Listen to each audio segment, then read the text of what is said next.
নমস্কার বন্ধুরা। অবশেষে আশঙ্কা সত্যি প্রমাণিত হলো, কারণ জীবন বিমা বা ইন্স্যুরেন্সের খরচ বাড়তে চলেছে। কোম্পানিগুলি তাদের যে ইন্স্যুরেন্সের খরচ বা প্রিমিয়াম, সেই প্রিমিয়াম বাড়াতে চলেছে। এবং শুধু তাই নয়, এর সঙ্গে ক্রিটিক্যাল ইলনেস রাইডারও কিন্তু বন্ধ হতে চলেছে।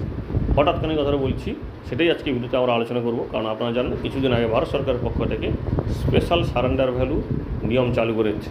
তো সেই স্পেশাল সারেন্ডার ভ্যালু অনুযায়ী গ্রাহকরা কিন্তু অনেক বেশি টাকা রিটার্ন পাবে। তবে হ্যাঁ, সেই বেশি টাকা দিতে গিয়ে কিন্তু গ্রাহকদের উপর এই প্রভাবটা পড়ছে। শুধু তাই নয়, আরও কয়েকটি নিয়ম পরিবর্তন হচ্ছে। সেই সঙ্গে টার্ম প্ল্যান বা যেটাকে বলা হয় টার্ম ইন্স্যুরেন্স, তো তারও কি প্রিমিয়াম বাড়তে চলেছে। বা নতুন যে স্পেশাল সারেন্ডার ভ্যালুর নিয়ম বলা হচ্ছে, কোন বছর অর্থাৎ কত বছর পরে ইন্স্যুরেন্স সারেন্ডার করলে বা বন্ধ করলে কত টাকা রিটার্ন পাবেন, সেই হিসেবটি সম্পূর্ণরূপে আপনাদের সঙ্গে আমরা তুলে ধরবো। আশা করব ভিডিওটি দেখবেন এবং সেই সঙ্গে ইন্স্যুরেন্সের কী কী নতুন নিয়ম হচ্ছে সেটাও কিন্তু জানতে পারবেন। দেখুন, এখানটায় আপনাদের সঙ্গে আমরা খবর একটি শেয়ার করেছি আনন্দবাজারে। এখানে দেখুন স্ক্রিনশটটায়, যে আশঙ্কা সত্যি করে প্রিমিয়াম বাড়ছে এলআইসি কোপ ক্রিটিক্যাল ইলনেস রাইডারেও। ক্রিটিক্যাল ইলনেস রাইডারেও কিন্তু কোপ করছে, অর্থাৎ এটা বন্ধ করে দিচ্ছে কোম্পানিগুলি। জীবন বিমার নতুন নিয়ম অনুযায়ী যদি কোনো গ্রাহক তার প্রিমিয়ামটা মানে এলআইসি বা ইন্স্যুরেন্সটাকে, জীবন বিমাটাকে যদি বন্ধ করতে চায়, সেক্ষেত্রে তার যদি কোনো সুযোগ থাকে, ওই পর্যন্ত যদি কোনো সুযোগ সুবিধা থাকে, সেই সুবিধা তাকে দিতে হবে। পরিশোধিত ভবিষ্যতের সুবিধাগুলি, অর্থাৎ উনি যদি সম্পূর্ণ ইন্স্যুরেন্সটা চালাতেন, সেক্ষেত্রে যে সুবিধাগুলি ছিল তারও পার্সেন্ট হিসেবে ওনাকে এখন দিতে হবে। যদি আগে বন্ধ করে দেয়, অর্জিত অর্থাৎ এতদিন পর্যন্ত যখন তিনি বন্ধ করতে চাইছেন সে পর্যন্ত তার যা বেনিফিট, সেটারও একটা পার্সেন্টেজ তাকে দিতে হবে, যেটা কিন্তু আগে ছিল না। এই সমস্ত শর্ত মেনে ওনাকে টাকাটা রিটার্ন দিতে হবে। সেই টাকা রিটার্ন দেওয়ার নিয়মটা কি বলা হচ্ছে, পরিশোধিত প্রিমিয়ামের সংখ্যা, অর্থাৎ যতগুলি প্রিমিয়াম দেওয়া হয়েছে তার সঙ্গে টোটাল যে সাম অ্যাসিওর গুণ করতে হবে এবং তাকে প্রিমিয়ামের পরিমাণ, প্রিমিয়ামের টাকা দিয়ে ভাগ করতে হবে এবং তার সঙ্গে যুক্ত হবে কি বোনাসের পার্সেন্টেজ।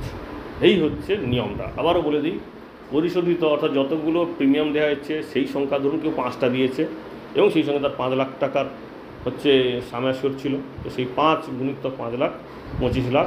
তো সেক্ষেত্রে 25 লাখকে তার প্রিমিয়ামের পরিমাণ দিয়ে, যা ছিল প্রিমিয়াম সেটা দিয়ে ভাগ করলে যা হবে সে টাকা সঙ্গে ওই বোনাসের যা আছে তার একটা পার্সেন্টেজ দিয়ে তাকে কিন্তু সারেন্ডার ভ্যালুর টাকা দিতে হবে। সংশ্লিষ্ট মহলের মতে নতুন নিয়মে সংস্থাগুলি পলিসি সারেন্ডারের আগের চেয়ে অনেক বেশি টাকা লাগবে এবং এর ফলে জীবন বিমা সংস্থাদের কর্তাদের দাবি যে বাড়তি খরচ সামলাতে বিমার প্রিমিয়াম বাড়াতে হতে পারে, নয়তো কমানো হতে পারে গ্রাহক এজেন্টদের কমিশন।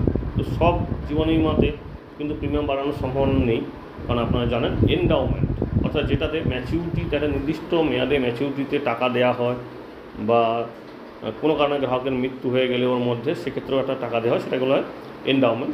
এবং ইউলিপেরও বাড়তে পারে।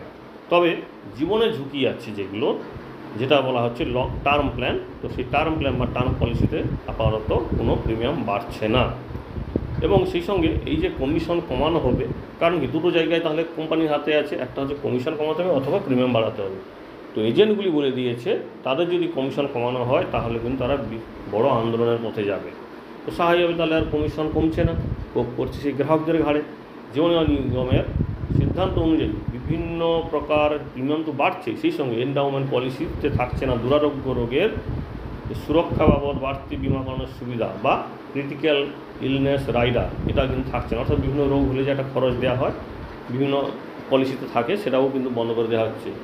এন্ডাউমেন্টে ন্যূনতম এবার যে আসাম অ্যাসিওর বা ন্যূনতম যে বিমাটা 1 লক্ষ টাকা ছিল সেটা আর থাকবে না, বেড়ে ডবল হচ্ছে 2 লক্ষ টাকা।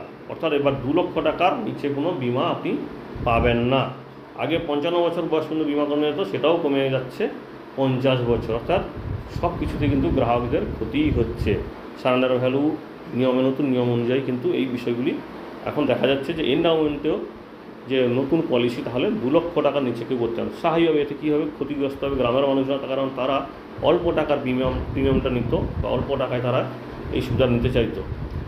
এন্ডাউমেন্ট পলিসিতে ক্যান্সার, কিডনি বা হৃদযন্ত্র খারাপের মতো কিছু রোগে বিমাকারী মারা গেলে তার কিছু টাকা পাওয়া যেত। এর জন্য বাড়তি প্রিমিয়াম দিলে মূল যে প্রকল্প ছিল সেখানে একটা রাইডার কিনতে হতো, সেই নতুন পলিসিতে বা নতুন নিয়মে কিন্তু এই সুবিধাটা থাকছে না। পলিসি যখন সারেন্ডার করা হবে বা সমর্পণ করা হবে, যেটাকে বলা হচ্ছে, অবশিষ্ট প্রিমিয়ামের উপর সমর্পণ চার্জও নেওয়া যাবে না, অর্থাৎ যে প্রিমিয়ামগুলো বাকি আছে তার উপর কোনো চার্জও নেওয়া যাবে না। এবার দেখে নিই কী আসছে, হিসাবে কী আসছে। যদি ধরুন কেউ 5 লক্ষ টাকার একটা বিমা নিয়েছে, তার বছরে ধরুন 50,000 টাকা করে তাকে প্রিমিয়াম দিতে হবে, এবং সেক্ষেত্রে 50,000 টাকা তার 1 লক্ষ টাকা তার বোনাস, এবং 10 বছরের যদি বিমাটা হয়, অর্থাৎ পরিষ্কারভাবে বলতে গেলে 10 বছরের জন্য কেউ 5 লক্ষ টাকার বিমা কিনেছে এবং সেখানে 1 লক্ষ টাকা বোনাস। তো এখানে দেখা যাচ্ছে গভর্নমেন্ট যে সিকিউরিটি, তার যে গভর্নমেন্ট সিকিউরিটি যে বন্ড আছে তার উপর দেখা যাচ্ছে 7% যদি রিটার্ন দেওয়া হয়, সেক্ষেত্রে এলআইসিতে 7.5% ধরতে হবে, কারণ নিয়ম অনুযায়ী এটা মোটামুটি ধরতে হয়। এবার দেখা যাক সে কোন বছরে, এই গ্রাহক কোন বছর বন্ধ করলে কত টাকা ম্যাচুরিটিতে সারেন্ডার ভ্যালু পাবে, সারেন্ডার ভ্যালু। তো সেক্ষেত্রে সেই সারেন্ডার ভ্যালু উনি কত পাবেন। ধরুন প্রথম বছর উনি 50,000 টাকার প্রিমিয়াম দিয়েছেন, তাহলে ওনার প্রথম বছর অর্থাৎ 1 লক্ষ টাকাকে 10 ভাগ করলে, 10 বছরের জন্য যেহেতু, তাহলে 10,000 টাকা প্রথম বছরে বোনাস। তো এই 10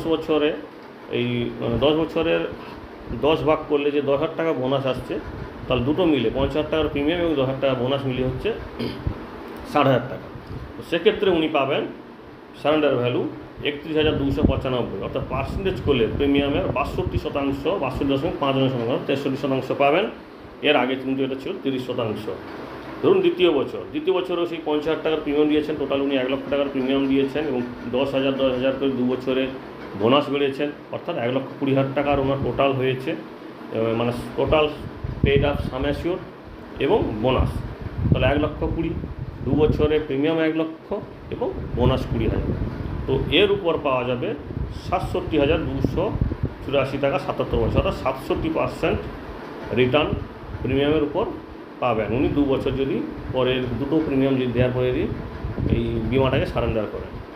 এবার 3 বছরে একইভাবে সেই 1.5 লক্ষ টাকার টোটাল উনি প্রিমিয়াম দিয়েছেন এবং 30,000 টাকা ওনার বোনাস হয়েছে, সেই হিসাবে উনি টোটাল রিটার্ন পাবেন 1,08,495 টাকা, 72% ওনার রিটার্ন।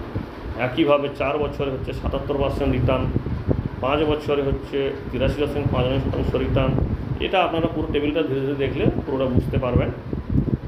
6 বছরে হচ্ছে 89.86% রিটার্ন, 7 বছরে হচ্ছে 96.60%, 8 বছরে হচ্ছে 103.84% রিটার্ন এবং 9 বছরে হচ্ছে 111.63% রিটার্ন। 10 বছরে ওনার টোটাল কিন্তু দেওয়া হয়ে গেছে 5 লাখ টাকা। তো সেক্ষেত্রে ওনার অ্যাকুরেট বোনাস হবে 1 লক্ষ টাকা। তো তার উপর ধরুন উনি 10 বছর কমপ্লিটই করলেন না, সেই অবস্থায় প্রিমিয়াম দেওয়ার পরে যে একটা বছর ওয়েট করতে হয়, সেই অবস্থায় যদি উনি ম্যাচুরিটির আগে যদি সারেন্ডার করেন, যদি সম্ভাবনা খুবই কম, এতটা কেউ বোকামি করবে না, তো যদি হয় তো সেক্ষেত্রেও দেখুন নিয়মটা কী বলছে, বলা হচ্ছে এখানটায় ওনাকে দেওয়া হবে 6 লক্ষ টাকা, অর্থাৎ 120% রিটার্ন ওনাকে দেওয়া হবে। এই হচ্ছে নতুন সারেন্ডার ভ্যালুর নিয়ম। আশা করি আপনাদের বোঝাতে পেরেছি। যদি কোথাও এর মধ্যে কোনো সমস্যা হয় অবশ্যই কমেন্ট করবেন, আমরা যথাসম্ভব বোঝানোর চেষ্টা করব। ধন্যবাদ।